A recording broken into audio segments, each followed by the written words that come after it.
کیا لازمی ہے کہ ہر علاقے میں الگ سے چاند دیکھا جائے،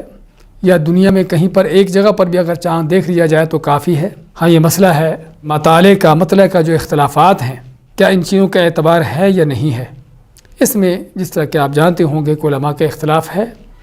بعض علماء نے ملکوں کا اور مطالعے کا جو اختلاف ہے اس کا اعتبار کیا ہے، اور بعض کہتے ہیں نہیں، دنیا میں کہیں پر بھی اگر چاند نظر آ جاتا ہے تو پوری دنیا کے لوگوں کے لیے ہی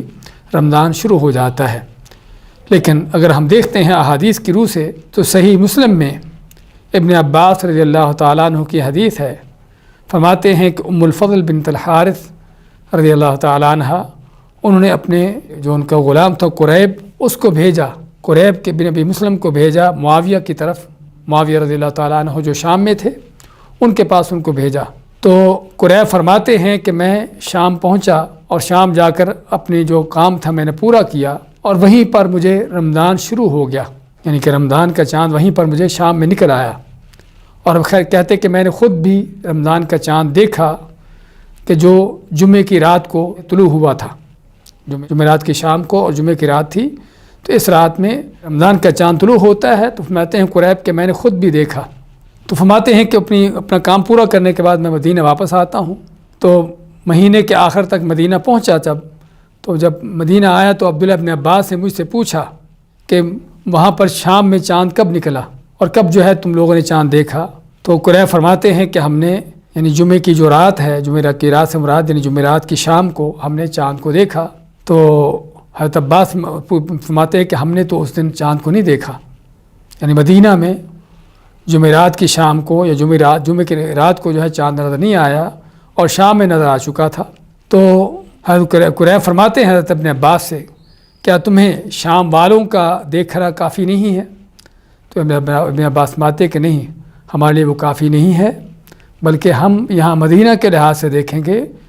اور جب تک جو ہے یہاں پر ہم دیکھ نہیں لیتے چاند کو، اس وقت تک ہم روزے رکھتے رہیں گے، یعنی شام والوں کا چاند کا دیکھا جانا اس کا ہمارے ہاں کوئی اعتبار نہیں ہے۔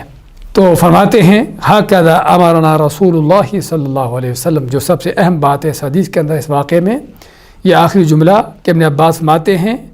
کہ اسی طرح رسول کریم صلی اللہ علیہ وسلم نے ہمیں حکم دیا۔ تو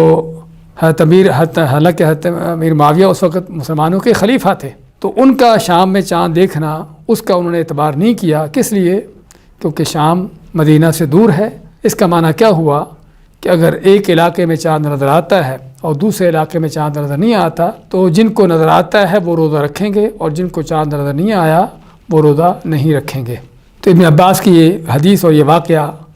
اس بات کی واضح دلیل ہے کہ علاقوں کے لحاظ سے چاند کے دیکھے جانے میں فرق ہے۔ تو چنانچہ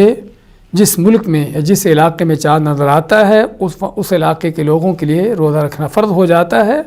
اور اگر کسی دوسرے علاقے میں چاند نظر نہیں آتا تو ان کے لیے ابھی تک پھر روزہ رکھنا جائز نہیں، بلکہ یعنی ان کے لیے شعبان کے 30 دن پورے کرنا ہوں گے۔ تو یہ ہے کہ جو چاند کے دیکھے جانے کے حوالے سے یا اس کے ساتھ ساتھ جو ہے جو مختلف علاقوں اور ملکوں کے لحاظ سے چاند کے دیکھے جانے میں فرق آتا ہے، اور یہ مسئلہ ہمارے ہاں ہمیشہ پیش آتا رہتا ہے۔ تو حقیقت میں جس طرح ہم نے ذکر کی ہے یہ حدیث ابن عباس کی، اس بات کی واضح اور کھلی اور دو ٹوک دلیل ہے کہ مطالعے کا جو اختلاف ہے ملکوں کے اندر، اس کا اعتبار کیا جائے گا۔